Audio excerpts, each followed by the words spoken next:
I'm going to show you how to install a new toilet. I just installed this one yesterday, and I'm just going to run over what all you need to do. First, you're going to shut off the shut-off valve here where the water comes into the tank. You're going to shut that off, or if you can't shut it off like I had trouble doing, you're going to shut it off at the source of the water where it comes into the house. So you're going to shut all the water off, and then you will need to, after the water's off, you'll need to flush your toilet and get as much water out of here as you can. And then might want to get a small cup to get the rest of the water out. So you're going to do that. Then you're going to unloosen these nuts right here. There's one on each side here. So you're going to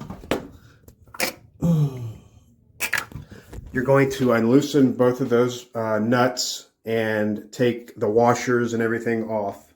And then you will be ready to lift the toilet up and take it off. So when you do that, you will have a lot of wax underneath where the flange is. The flange is a part that goes onto the top of the drain, the pipe that flushes. So there's going to be a lot of wax there. You'll need to clean all the wax, all the old wax from your old toilet and do that. So you'll have an open area with a pipe right there. So then what you're going to do when you clean all the wax off of that flange, and you can use some degreaser or cleaning to clean the area and the flange. So what you're going to do then is it will be ready for the new toilet. So you're going to put your wax ring on your toilet. The rounded part goes on the flange, or the flat part goes underneath here, and the rounded part will go down. So make sure you do that part.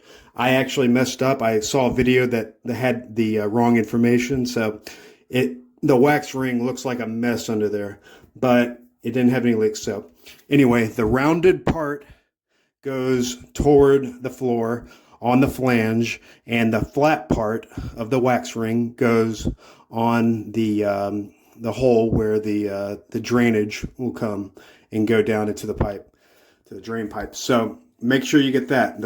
There's two methods for this wax ring. You can either put it on the toilet, which is normally recommended, putting it on the bottom of the hole where the drain will be and the flange will be. So you can put it up onto that toilet, flat side up on the toilet, and the rounded side down. So, or the other method some plumbers use is to put it on the flange already, not on the toilet bowl or on the toilet drainage hole there. So that is another option, but usually it's recommended to put it on the toilet. So make sure you have that. The rounded side of the wax ring goes toward the floor and the flange. So that's an important part. So when you have that, you're going to put your bolts into the flange here, and there'll be like a little slot that you will go there. And so you're going to put each bolt right there and over there, and it'll be kind of in the middle of the flange right here. So you'll have that. You may need to put some cardboard underneath it so it doesn't fall down into, there's like a little space. It won't fall down into the drain usually, because it's not, the drain is not directly under that. So anyway, you're going to put the bolts on each side, roughly about 12 inches if you're using a 12-inch rough-in. So 12 inches right there, pretty much in the middle of the flange.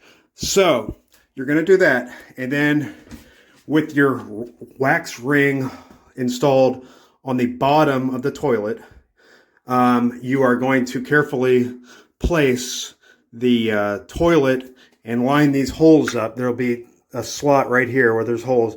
You'll line that up very carefully onto the bolts, and then you will do your washers. Usually there's 2 washers. As you'll see here, there's a plastic washer here, and then there's a metal washer, and then the nut goes over the bolt. So there's that, and then you will press down so the wax ring compresses and has a tight seal. So right there. Now what you're going to do is you're going to put the tank on this part. You're going to put where all the water is, and there will be 3, it will vary depending on your model, but there are some bolts that will go through to this side right here, and you will have a washer and a nut on each bolt, and it may vary depending on your model, but this has 3. So you're going to use the washer and a nut right there. Now it may not look like it's going to all line up, but once you start tightening the nuts, it will all get down into the until the opening of the hole, and it will seal. So you're going to do that, and then what you're going to do is you're going to put your seat cover on. And all this is you'll have a screw there, and you have like a washer type thing that goes underneath it. It's a special kind of washer or nut. It's not a washer, but a nut. So it's like kind of a wing nut type thing. So you're going to just get that and tighten that up.